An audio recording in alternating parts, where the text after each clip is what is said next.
এটা হচ্ছে আত্মীয়তার সম্পর্ক আজকাল ছিন্ন ভিন্ন। অধিকাংশ মানুষ আমাদের আহলেদের সমাজে আত্মীয়তার খাতিরে কোনো সম্পর্ক নেই। পাঁচ ভাইয়ের ওই সব ভাইগুলোর সাথে শুধু সম্পর্ক যার কাছে স্বার্থ আছে, যার সাথে স্বার্থ জড়িত আছে। ওই বোনের সাথে সম্পর্ক যার সাথে স্বার্থ জড়িত আছে।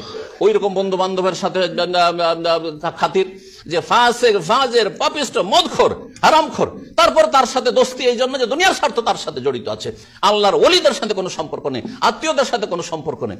অথচ রাসূলুল্লাহ সাল্লাল্লাহু আলাইহি ওয়াসাল্লাম লা ইয়াদখুলুল জান্নাহ, সম্পর্ক নয় মানে এই নয় যে শুধু হয়তো খাতির নেই, বরং কথাই বলে না, কখনো দেখাও করে না, কখনো টেলিফোনও করে না, কখনো খোঁজ খবর নেয় না, যেহেতু তারা গরিব এবং তাদের সাথে কোনো দুনিয়ার স্বার্থ জড়িত নেই। এটাই যদি আপনার অবস্থা হয় তাহলে ভালো করে শুনুন, লা ইয়াদখুলুল জান্নাতা কাতিউন, যেই ব্যক্তি সম্পর্ক আত্মীয়তার সম্পর্ক ছিন্ন করবে সে কখনো জান্নাতে যাবে না। আল্লাহ রাব্বুল আলামিন বুঝার তৌফিক দান করেন, সংশোধনের তৌফিক দান করেন। আকুলু কওলি হাযা ওয়া আস্তাগফিরুল্লাহ লি ওয়া লাকুম ওয়া লিসাইরিল মুসলিমিনা মিন কুল্লি যাম ফাস্তাগফিরুহু ইন্নাহু হুয়াল গফুরুর রহিম।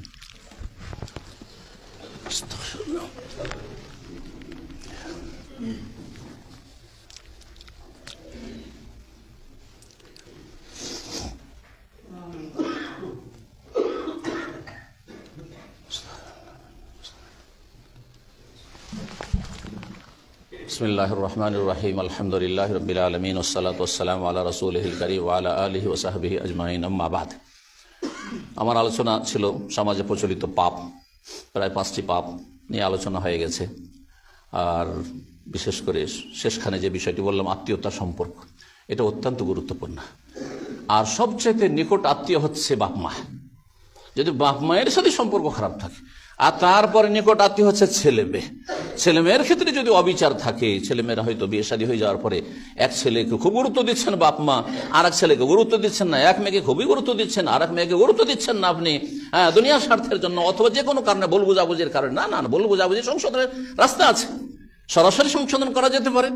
আর সরাসরি সংশোধন না হলে সালিসের মাধ্যমে, সালিস মানে বিচার নয়, সালিস মানে তৃতীয় পক্ষের মাধ্যমে হইতে পারে যে ওর সাথে এরকম কেন সম্পর্কটা, একটু মাঝখানে আপনি আসেন, আসার পর আমাদের মীমাংসাটা করে দেন। ব্যক্তি পর্যায়ে হইতে পারে, আত্মীয়দের মধ্যে হইতে পারে, মুরব্বীদের মাধ্যমে হইতে পারে।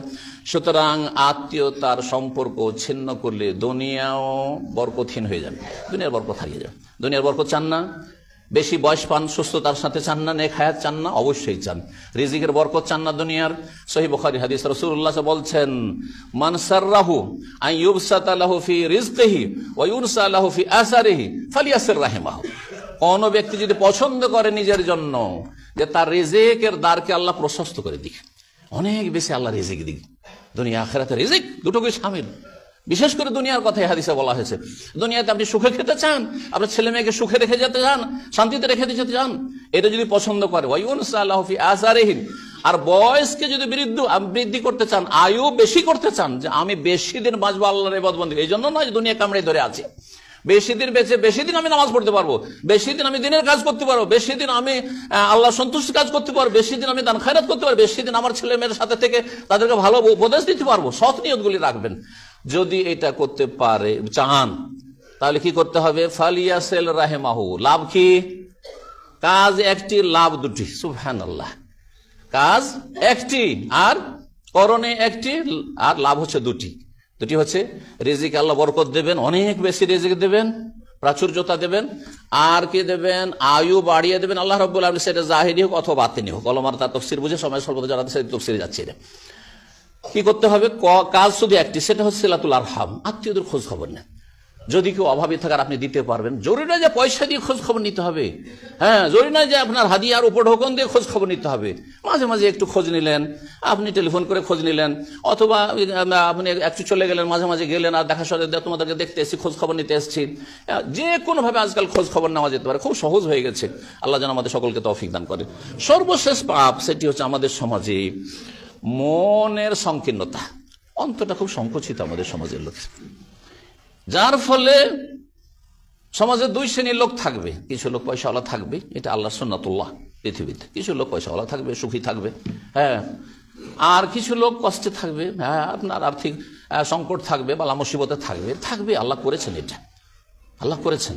নাহানু কাসামনা বাইনাহুম মাঈশাতাহুম ফিল হায়াতিদ দুনিয়াকে আল্লাহ ভাগ করে দিয়েছে, ভাগ বন্টন করেছেন। কাকে কি দিবেন আল্লাহ জানেন, ওতে আপনার ক্ষমতা কাজ করে না। আর যাকে আল্লাহ দিয়েছেন তারও ক্ষমতা কাজ করে না, তার বিদ্যা বুদ্ধি কাজ করে না, আল্লাহর দান। আর এটাকে বড় কিছু মনে করবেন না। আর এটার জন্য আপনি রোগে আক্রান্ত হবেন না। রোগটি কি? বড়দেরকে পয়সাওয়ালা দেখলে হিংসা, গায়ের জ্বালা। আরে এর কিছু ছিল না, আমার ছেলেদের মতো রাস্তাঘাটে ঘুরে বেড়াচ্ছিল, আর এ গরিব ছিল, আর রাতারাতি বড় লোক হয়েছে, আর দেখতেই পারে না, গায়ের জ্বালা। এই হিংসার পাপ আপনার দুনিয়া ধ্বংস করে দেবে, আপনার নেকি ধ্বংস করে দেবে, আপনার আখিরাত ধ্বংস করে দেবে, জান্নাতে যেতে বাধা দেবে। লাভ কি করলেন আপনি? মনটা জ্বলতে থাকলেও শান্তি পাচ্ছেন না, আপনি ঘুমাতে গিয়ে ঘুম আসে না, মনের জ্বালাতে ঘুম আসে না। যে ওই বাড়লো কেন, ও বড় লোক হইলো কেন, ওর ছেলেরা এত সুখী হইলো কেন, ও গাড়িতে চড়ছে কেন? খবরদার না, যাদেরকে আল্লাহ বড় করেছেন, আল্লাহ রাব্বুল আলামিন তার হিকমত রয়েছে, সেটা ভালো করতে চান না মন্দ করতে চান, তার সাথে আল্লাহ ভালো বোঝেন, আল্লাহর দান, আপনি আল্লাহর কাছে চান। হিংসা খবরদার করবেন না, নাহলে আপনার দুনিয়া আখিরাত ধ্বংস। দ্বিতীয় দিকে যে বিষয়টি বলবো, একদিকে হিংসা কাজ করছে, ছোটরা বড়দের হিংসা করছেন, গরিবরা পয়সাওয়ালার হিংসা করছেন, এই রোগ রয়েছে। আর একদিকে যারা পয়সাওয়ালা হয়ে যাচ্ছেন, গরিবদেরকে তুচ্ছ তাচ্ছিল্য ইহতিকার করছেন আপনি, হ্যাঁ, হাকির মনে করছেন আপনি। আপনি মনে করছেন এরা ফকির, হ্যাঁ এরা গরিব, এর কখনো বিরূপ মন্তব্য করবেন না। এটা আল্লাহর দান, আল্লাহর পরীক্ষা। এই খারাপ ভাষার কারণে, এই তুচ্ছ তাচ্ছিল্যের কারণে, এই আপনার ইহতিকার হাকির মনে করার কারণে হতে পারে আল্লাহ আপনার নিয়ামত ছিনিয়ে নিয়ে ওকে দিয়ে দেবেন, ওর ছেলে মেয়েদেরকে দিয়ে দেবেন।